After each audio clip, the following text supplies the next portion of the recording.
Welcome to can world. ఈరోజు మనం మాట్లాడుకోబోయే topic green revolution గురించి. అండర్ కరెంట్గా రైతుల గురించి మాట్లాడుకోబోతున్నాం.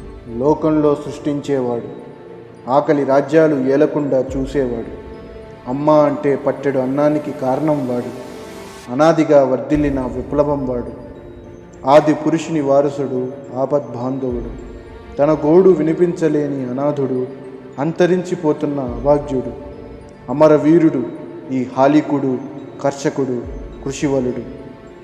రైతులు బాగుంటే దేశం బాగుపడినట్టే, అంటే మనం బాగుపడినట్టే.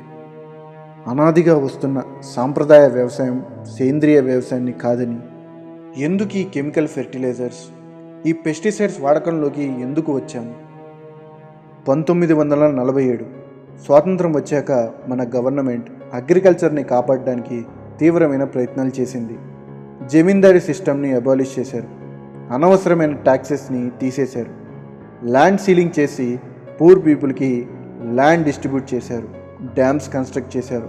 దానివల్ల మిలియన్స్ ఆఫ్ హెక్టార్స్ అయిన బంజరు భూములన్నీ సస్యశ్యామలమయ్యాయి.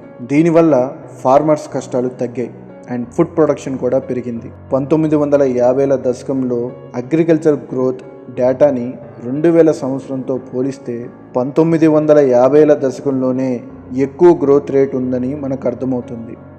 గ్రీన్ రెవల్యూషన్ వల్ల మన ఫుడ్ ప్రొడక్షన్ పెరిగిందని మనం అనుకుంటాం, కానీ అది నిజం కాదు. ఇండియాకి స్వాతంత్రం వచ్చాక కొన్ని స్టేట్స్లో సర్ప్లస్ ఫుడ్ ఉండేది, ఇంకొన్ని స్టేట్స్లో డెఫిషియెంట్ ఫుడ్ ఉండేది. దీనికి గాను అప్పటి సెంట్రల్ గవర్నమెంట్ సర్ప్లస్ స్టేట్స్ నుండి ధాన్యం కొనుగోలు చేసుకొని డెఫిషియెంట్లో ఉన్న స్టేట్స్కి సప్లై చేసేది. బట్ ఆ టైంలో మన డిస్ట్రిబ్యూషన్ సిస్టమ్ అంతగా బాగుండేది కాదు. ఇలా డీకంట్రోల్ చేయడానికి ట్రై చేశారు. అయితే ధరలు అందుబాటులో ఉండకుండా పెరగడం స్టార్ట్ అయింది. ఇలా ప్రైజెస్ పెరగడంతో సర్ప్లస్లో ఉన్న స్టేట్స్ మేము ఎక్కువగా ధాన్యం ఇవ్వదలుచుకోలేదని వాదించేవి. అండ్ డెఫిషియెంట్ ప్రాంతాల వాళ్ళు అవసరానికి మించి అడగడం స్టార్ట్ చేశారు. వీళ్ళిద్దరి మధ్య ఇరుక్కుంది అప్పటి సెంట్రల్ గవర్నమెంట్. సరిగ్గా అప్పుడే అమెరికా మనకి హెల్ప్ చేయడానికి వచ్చింది. 1920ల నుండే అమెరికాలో గోధుమల ప్రొడక్షన్ ఎక్కువగా ఉండేవి. 1950 వచ్చేసరికి అది ఇంకా ఎక్కువ సర్ప్లస్ అయిపోయింది. వాళ్ళకి వాటిని ఏం చేయాలో అర్థమయ్యేది కాదు. అయితే పబ్లిక్ లా 480 అనే ఒక పాలసీ చేసి ఆఫ్రికా, ఏషియాలలో దీన్ని పంచడం స్టార్ట్ చేశారు. సో దీనివల్ల మన గవర్నమెంట్కి ఈ స్టేట్స్ మధ్య జరిగే గొడవ నుండి బయటపడే ఛాన్స్ దొరికింది. ఏదైతే బయట నుండి వచ్చేదో దాన్ని డైరెక్ట్గా సప్లై అండ్ డిస్ట్రిబ్యూట్ చేయడానికి రెడీ అయిపోయింది. PL 480 పాలసీ కింద అమెరికా మనకు ఒక విధంగా ఫ్రీగా ఫుడ్ ఎయిడ్ ఇచ్చిందనే చెప్పాలి. ఒకవేళ మనం గనుక ఆ ఫుడ్ గ్రెయిన్స్ని ఇంపోర్ట్ చేసుకుని ఉంటే డాలర్స్లో పే చేయాల్సి వచ్చేది. మనం కూడా అప్పుడే పుట్టిన దేశం కాబట్టి ఉన్న డాలర్ రిజర్వ్స్ చాలా తక్కువగా ఉండేవి. ఉన్న దాంట్లోనే ఇండస్ట్రియలైజేషన్కి వాడాలని ప్లాన్ చేసుకున్నాం. అమెరికా కూడా డాలర్స్లో కాకుండా రూపీస్లోనే పే చేయండి అని చెప్పింది. అండ్ ఇండియా పే చేసిన మనీని ఇండియాలోనే ఇన్వెస్ట్ చేస్తామని మాట ఇచ్చింది. అలాగే ఇండియాలోనే దాదాపు 65% దాకా ఇన్వెస్ట్ చేసింది. ఈ టోటల్ స్టోరీలో అమెరికాకి 2 బెనిఫిట్స్ ఉన్నాయి. ఒకటి, తన గోధుమలకి మార్కెట్ దొరకడం. 2, రష్యాతో కోల్డ్ వార్ జరుగుతున్న టైంలో చైనా అప్పుడే కమ్యూనిస్ట్ దేశంగా మారడం. అండ్ ఇండియా కూడా కమ్యూనిస్ట్ దేశంగా అవ్వకుండా కాపాడుకునేందుకే ఇలా చేసింది. ఇండియన్ పాలసీ మేకర్స్ దృష్టి ఫుడ్ సెక్యూరిటీ మీద కాకుండా ఇండస్ట్రియలైజేషన్ మీద దృష్టి చేస్తే దానివల్ల ఎకానమీ డెవలప్ అవుతుంది అని, అండ్ కమ్యూనిస్ట్ రెవల్యూషన్స్ ఉండవని అమెరికా భావించింది. అండ్ ఇండియాకి కూడా లాభం ఉంది. PL 480 ఫుడ్ ఎయిడ్ని పబ్లిక్ డిస్ట్రిబ్యూషన్ ద్వారా సిటీస్లో సప్లై చేయడం స్టార్ట్ చేసింది.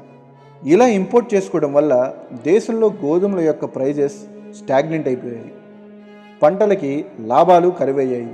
అండ్ ఇండియన్ గవర్నమెంట్ కూడా PL 480 దయ వల్ల అగ్రికల్చర్ ఎక్స్పెండిచర్ తగ్గించేసింది. ఆ మనీతో ఇండస్ట్రీస్ డెవలప్మెంట్కి పూనుకుంది.